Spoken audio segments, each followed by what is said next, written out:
Assalamualaikum warahmatullahi wabarakatuh. Alhamdulillah wa syukurillah la nikmatillah la hawla wa la quwata illa billah. Allahumma salli wa sallim ala sayyidina Muhammad wa ala ali sayyidina Muhammad. Alhamdulillah, adik-adik mahasiswa Setetarno Surabaya yang berbahagia, kita berjumpa kembali dalam melaksanakan kuliah secara daring melalui media YouTube, yang mana pada saat ini akan membahas pengertian perilaku. Untuk menyingkat waktu, langsung saja kita sampaikan, dan kami mohon kepada adik-adik sekalian untuk menyimak apa yang kami sampaikan. Mudah-mudahan dapat memberikan pencerahan bagi kita semuanya memahami tentang pengertian perilaku.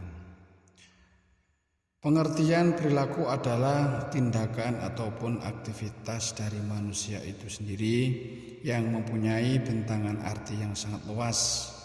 Di antaranya berjalan, berbicara, menangis, tertawa, bekerja, belajar, kuliah, membaca, dan lain sebagainya.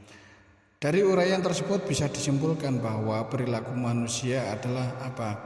Semua kegiatan atau aktivitas manusia, baik yang diamati langsung maupun yang tidak dapat diamati oleh pihak luar. Ini menurut Noto Atmojo tahun 2003 ya, dalam bukunya. Sedangkan dalam pengertian umum, perilaku adalah segala perbuatan atau tindakan yang dilakukan oleh makhluk hidup. Pengertian perilaku dapat dibatasi sebagai keadaan jiwa untuk berpendapat, berpikir, bersikap, dan lain sebagainya, yang merupakan refleksi dari berbagai macam aspek baik fisik maupun non-fisik. Perilaku juga diartikan sebagai suatu reaksi psikis seseorang terhadap lingkungannya.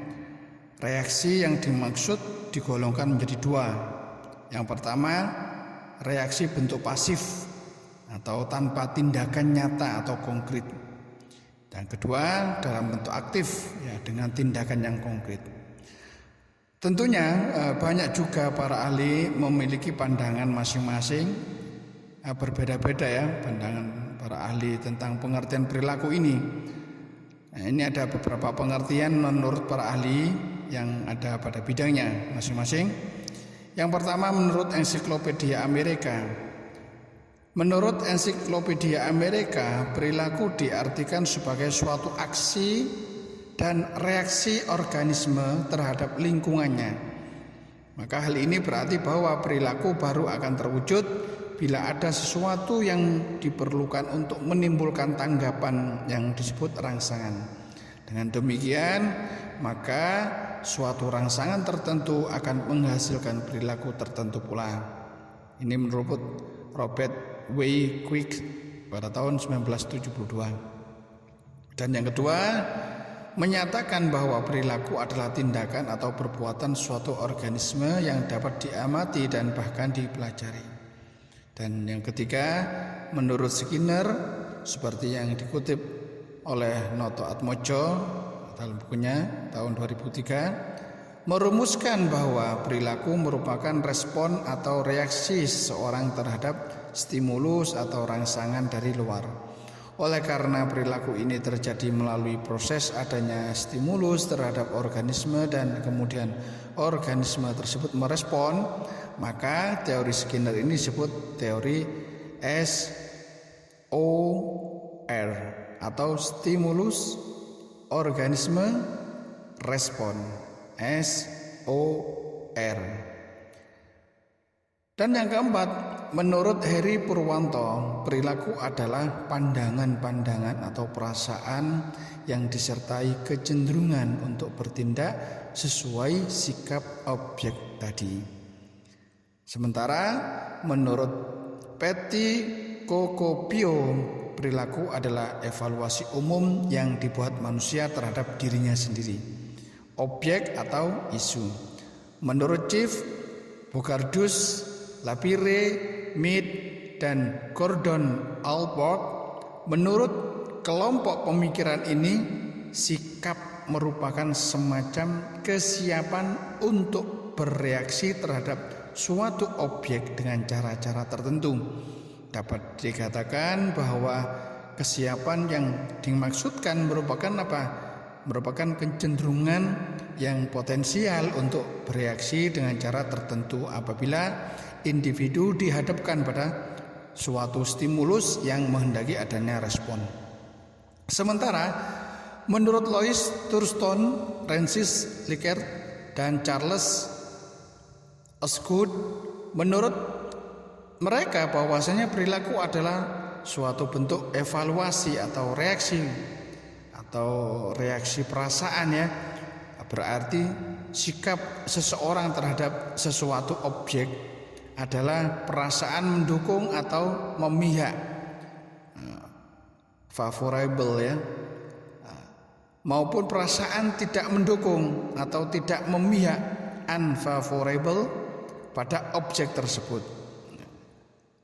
Dan yang selanjutnya menurut Elton Mayo, studi Harton di Western Electric Company Chicago pada tahun 1927-1932 merupakan awal munculnya studi perilaku dalam organisasi. Mayo, seorang psikolog, bersama Fritz Potelisberger dari Harvard University memandu penelitian tentang rancangan ulang pekerjaan, perubahan panjang hari kerja dan waktu kerja dalam seminggu, pengenalan waktu istirahat, dan rencana upah individu dibandingkan dengan upah kelompok.